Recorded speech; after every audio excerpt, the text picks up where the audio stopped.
The pleading that is before this court is a motion to confirm support arrearage. May I have announcements, please? Benito, representing the Office of the Attorney General and the state of Texas. Your Honor, the Office of the Attorney General would like to offer the latest FINA report into evidence as Exhibit M1, if I may share my screen. Yes, sir.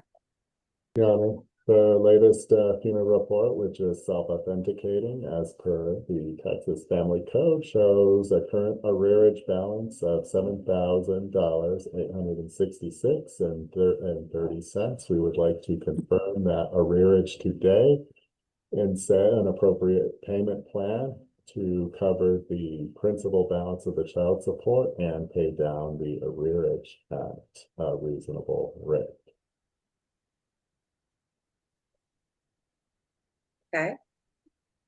Are you gonna call any witnesses? Your Honor, the Office of the Attorney General would like to call Julie Padilla to the stand. Yes, sir. Go ahead. Ms. Padilla, have you seen or received a copy of this FINA report? Yes. Do you agree with this amount? Yes.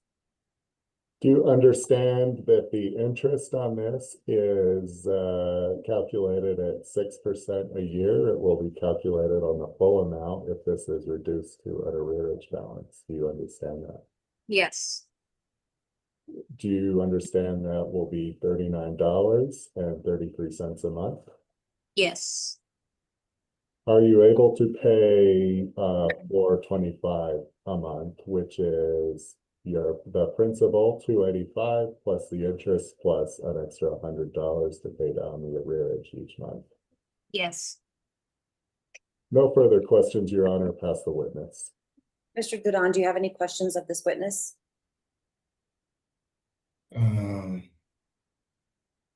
Yes, just wondering if you're able to pay all that. I just didn't know if that was too much, since prior to that, what was on the screen, there was a couple missed payments the last couple years. So that was my only question. Like, how is it going to be able to be increased when the previous years there's been missed payments or just partial payments? So this question is for Ms. Padilla. I explained to the attorney that I just had my daughter 6 months ago. Last year, I communicated with Lily Mata in domestic relations that the months that I had missed or I did partial, I had any pregnancy-related emergency or health emergency. But this payment can be made, and there have been payments made. I'm caught up, and domestic relations is caught up with everything. Mr. Goodon, do you have any other questions? I mean, yes, that was just like 6 months. I'm talking about since 2023, like 2022. Like there's been I cannot answer these questions right now. I am trying not to have a anxiety attack by looking at the person on the screen. So I ask that I need a minute to calm myself down. Payments can be made, and I can do the 425 that the attorney is asking for. I would rather just get this going. Mr. Goodon, any other questions? There wasn't an answer to my question, so I mean, it kind of still stands. The payments will be made and it will be caught up, and I think that answers the question. Mr. Goodon, do you want to repeat your question or rephrase your question? Yes, the question was, since 2022, when I was first filed, that almost 3 years of missed payments were put in, and it was increased to 385. Since then, there has been multiple missed payments or partial payments prior, besides these caught up payments of this last 6 months shown on the screen. I'm just trying to see how that's able to actually be paid in full now with an increase. since prior to this, just this year, there has been multiple missed payments and multiple partial payments. I'm just trying to understand how it's going to be made now that the payments are now going to increase since it's been like that since 2022. I pay what I can and I've been paying the payments. I'm not worried about the increase because if I'm able to make 385, I can do the 425, but I also have other kids. I have my daughter that I still have to pay for. And I agreed to the 425 and payments will be made.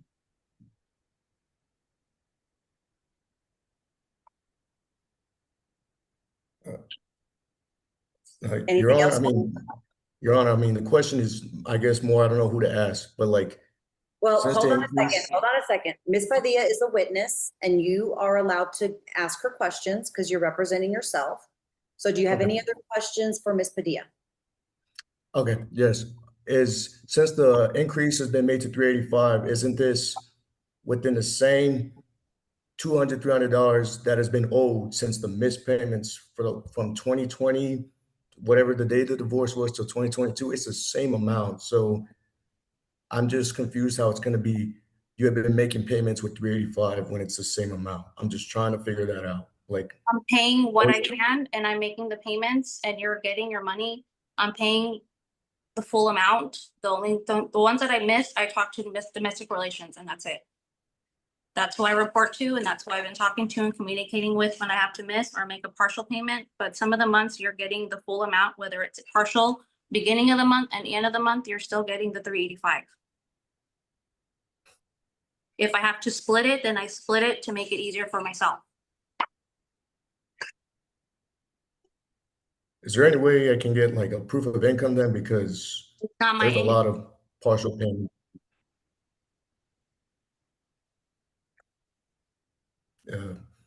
I mean, I guess really that was I don't know how more to make this easier for me because the 4 months are not always being paid and I'm only getting sometimes like $200 a month. So, Those were I mean, last year when I communicated to Lily and domestic relations, and so far this year, you've been getting the full amounts.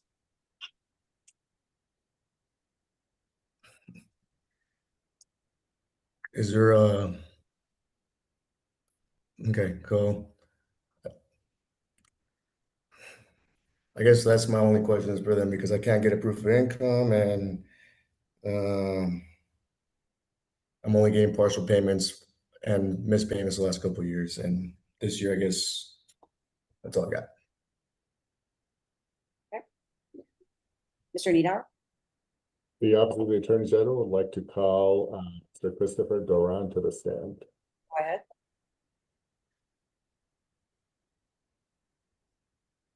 Mr. Doran, can you see the payment record on the screen, the FINRA report that was previously admitted into evidence?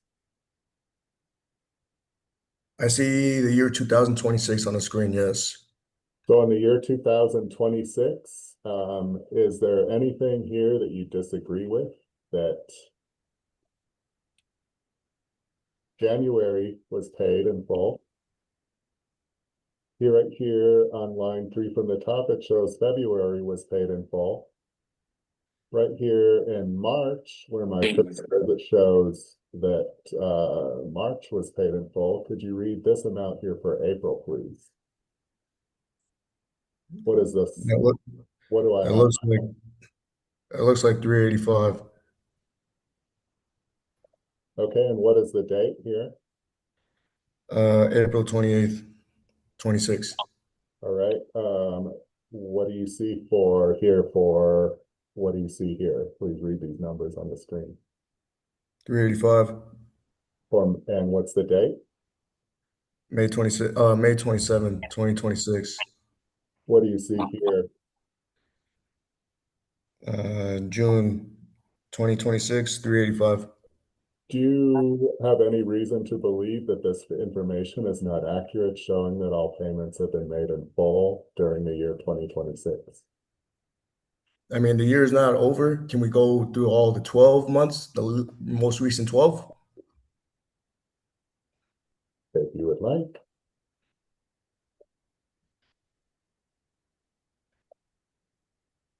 Is there anything here during the year 2025 you would like to testify or point out to? There is the month of December. It's only 183. Or I don't even think that's all December. It looks like only 150 was made for the month of December.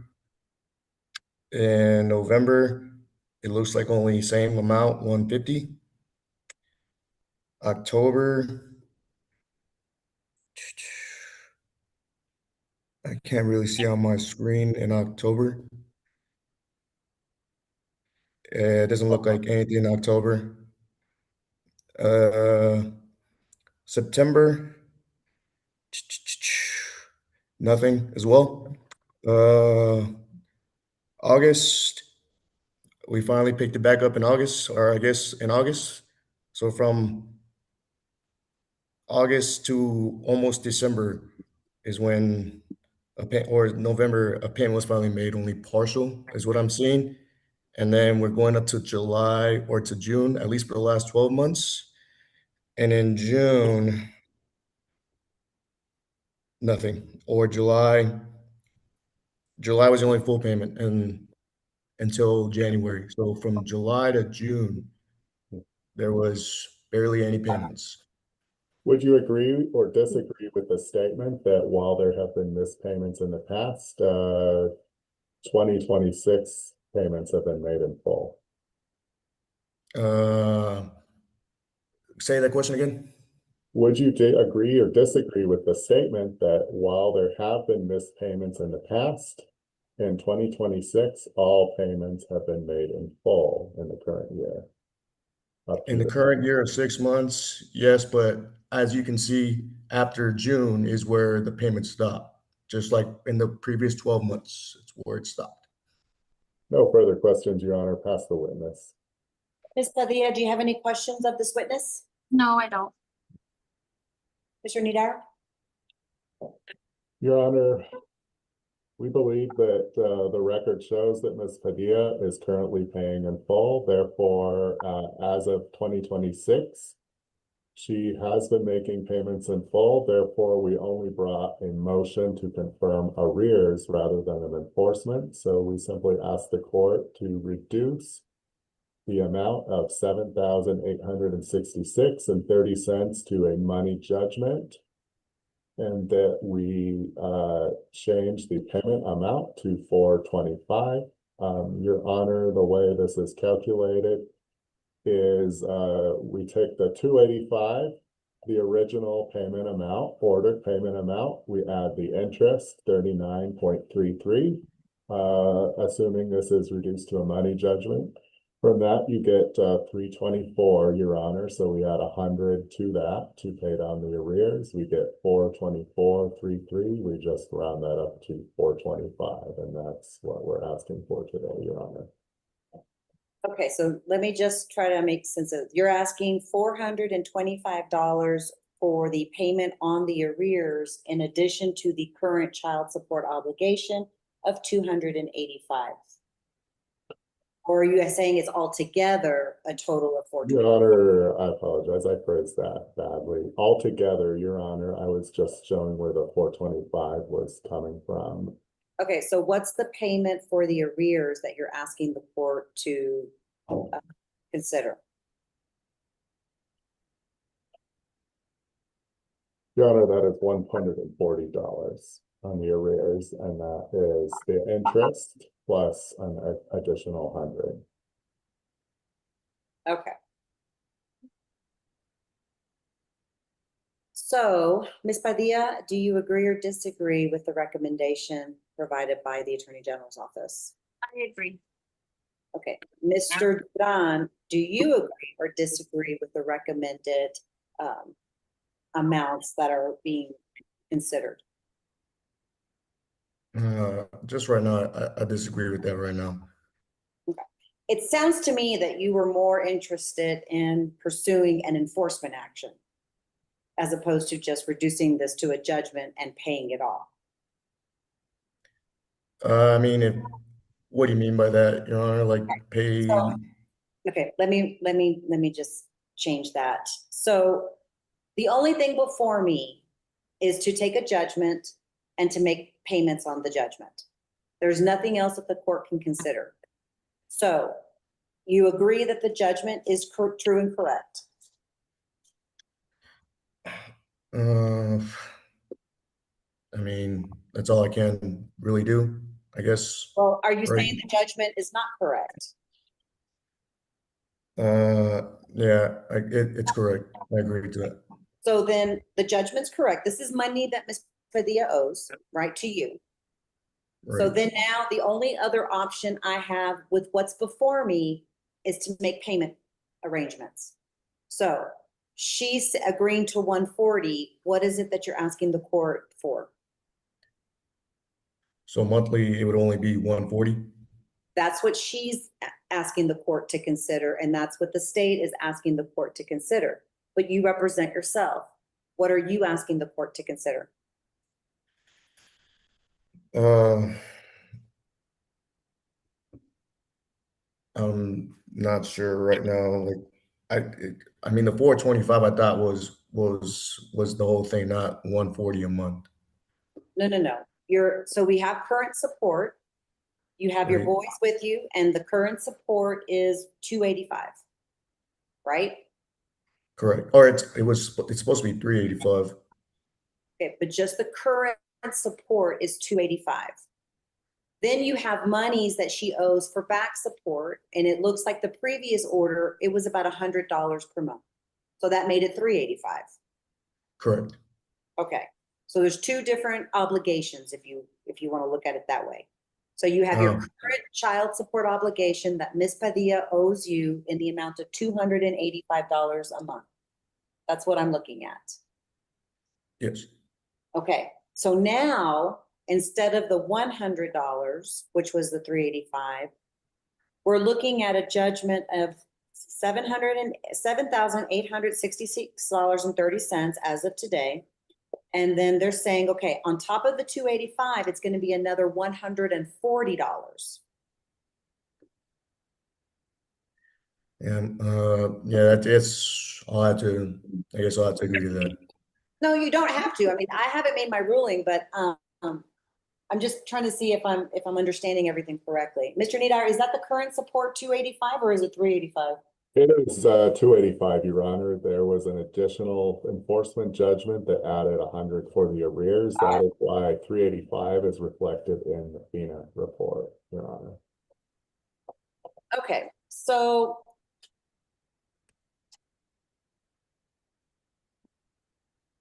anything else, Mr. Drawn? No, like that's all I can do for now. Well, for right now, that's all that's kind of before me. I think it seems from some of the testimony that you were kind of thinking it was going to be an enforcement action, which is different than what I have before me. But Mr. Niedhauer can talk to you about possible enforcement actions if Ms. Padilla does not pay her obligations in full.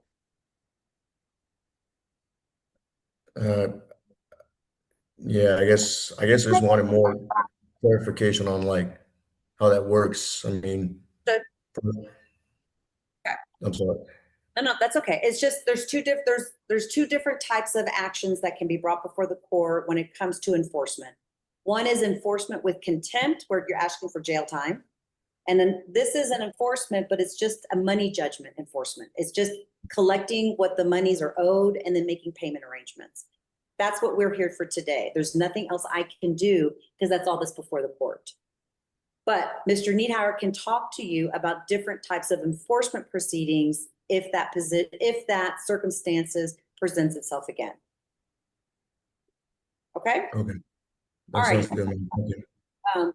Based on the testimony and evidence before this court, I will grant a judgment in the amount of $7,866.30. And Mr. Niedhauer, you wanted that as of today? Yes, Your Honor. Okay, that will be as of July 21st, 2026. I will order that Ms. Padilla pay off that judgment at a rate of $140 per month. There is an existing child support obligation of $285. Mr. Meadhauer, is there an enforcement action that was pending, like, with suspended commitment or anything? No, Your Honor, there was not. It was just a judgment with the payment? Yes, Your Honor. Okay.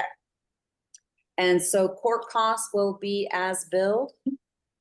All obligations will begin August 1st, 2026. Non-disclosure is denied. Unless there's anything else, that will conclude the hearing. Entry will be this Friday by noon. And Mr. Neidhart, if someone can talk to Mr. Vedon about the services regarding enforcement actions. Yes, Your Honor. Thank you. That will conclude the hearing, everyone.